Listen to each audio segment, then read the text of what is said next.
This 4 o'clock hour, Rod Baxley covers North Carolina State, Duke, among others, and also for the USA Today Sports Department. Joins Craig Smoke, David Smoke here on 365 Sports. Rod, thank you very much for your time.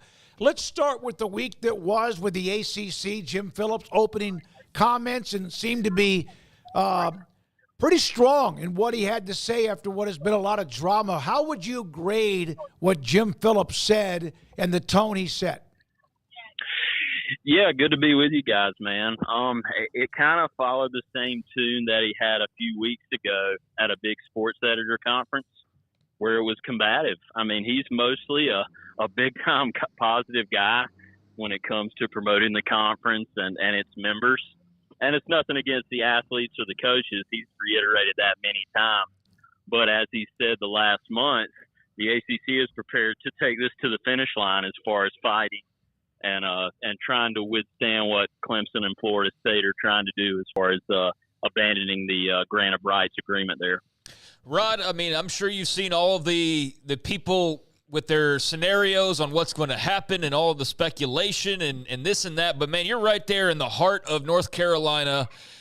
You cover these schools. What's just sort of the I guess, the feel, the talk, and just the level of curiosity when it comes to North Carolina and North Carolina State and the future of the ACC? Man, your guess is as good as mine. I mean, you look at last year. I mean, Mack Brown said it earlier this week. He never would have guessed in a million years that USC and UCLA would be in the Big Ten of all conferences. I mean, playing at Michigan and going to Ohio State, those West Coast teams. So anything's up for grabs. I think in reality, we're all moving toward these super conferences where it'll probably likely be all of these great programs and big-time schools together in three or maybe just two super conferences. I know UNC is probably the biggest get as far as fish go with what they have basketball-wise and football-wise.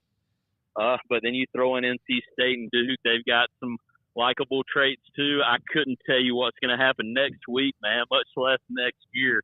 But it won't be boring. We know that. Is it as much of a talking point as it seems to be, like on a daily basis, you know, online, for example, in college football circles? Yeah, I would say in the off season it ramps up a bit because everybody's waiting to get to the game, right, and talk about the team. So it's easier to talk about this stuff when you don't have football to distract you. But I think the closer we get to the season, the only thing these people care about and fans care about is getting to see these guys on the field and trying to maintain these regional rivalries as best they can. They want to see Carolina and State continue to play. They want to see Carolina and Duke and State and Wake Forest continue to play. So as long as they can keep those regional rivalries in place, I think once the season starts, people don't really, get into the battle of who's going where. We got to know Mack Brown very well when he was at Texas and had the great run there that then ended, obviously, pretty quickly after they played Alabama for a national title. It just didn't end well. Great guy. We love him. He can have rabbit ears, but he's also someone I love to listen to, and we're fortunate to have him on a handful of times. What were your thoughts about what he said about those programs that have recruited against his age and that 6 coaches who he thinks were doing that, they are no longer with the programs they were representing? Man, we've heard him say some form of that same statement, I feel like, the last 3 years. And he's not lying. I mean, he said it after, I feel like, every December signing day now because somebody always asks the question, when's he going to retire? What's his mindset there? Is he going to quit? And then he goes down that path of talking to recruits and getting that question from recruits and bringing up the coaches that are no longer coaches and going from there. So we've heard it the last few years. When there's more cameras at ACC kickoff, though, and you get Twitter and social media involved, it can fan the flames, so to speak. So 8-5 a year ago, what's the general feel around, what that Tar Heels team is going to look like, what the expectations are, and how they feel about said expectations? Yeah, the big question is quarterback, right? Mm-hmm. I mean, you had Drake May, you had Sam Howell the last few years, and now you don't have a guy like that. So a guy like that can cover up a lot of mistakes. The defense has not been good. Mack's been very open about all of this, and he says all the right things. But it feels like this offseason, he really made an effort to finally address the depth and see if we can start playing more guys as far as the Tar Heels are concerned, because that's been the one lacking area. They have not been able to finish seasons, and he feels like, some of those top players are playing 800, 900 snaps, and it's just not sustainable when a lot of your tougher games are at the end of the year. And you've seen it the last 3 years with Carolina. They've failed down the stretch. That's been a big area. You bring in Jeff Collins, who they call the Minister of Mayhem from his time as the defensive coordinator in the SEC and then Georgia Tech. So we'll see if he can improve the defense. I don't think it can get much worse.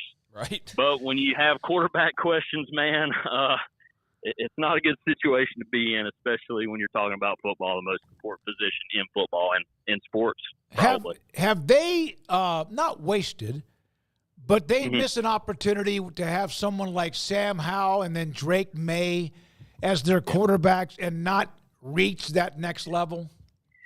Yeah, I think it is kind of easy to say that, and they have to a certain extent. But a lot of these games have been toss-ups. Mm-hmm. They just haven't made a play here or there. They've been in them.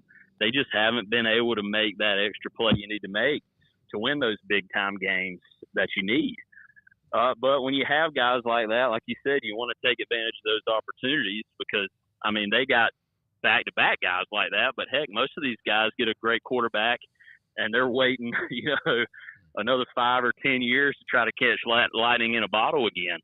So you don't want to waste those opportunities. But Mack said something interesting yesterday as far as them being more complimentary with a guy like Amarian Hampton, who's going to be one of the best running backs in the ACC. So maybe without that crutch, so to speak, as far as the talented quarterback, they'll be more well-rounded and kind of address the things that need to be addressed. Rod, did you get a chance to cover NC State in the Pop-Tarts Bowl last year? I did not. I was actually on vacation that week. Funnier, I was in Orlando for vacation. I just didn't happen to, be at Camping World Stadium or whatever it's called now. Yeah, gotcha. Yeah, no, it's. I was just curious because you hear so many things about that bowl game and just the fun of it all, and great reviews. So I was curious about that. But NC State finished their season there a year ago, missed out on 10 wins, losing in that bowl game. But Dave Doran's 8 wins, 9 wins, 8 wins, 9 wins is how the last 4 years have gone. Grayson McCall now in the fold, though, a year removed from Brennan Armstrong. Just what's the feel about the situation at quarterback and the excitement level for the Wolfpack this year? Yeah, you hear it all around here, man. They're talking about the year of the Wolf after what the basketball team did and what the baseball team did, after what Doran did as far as the transfer portal is concerned. Now you lose a guy like Peyton Wilson, who cleaned up a lot of mistakes with what he did defensively.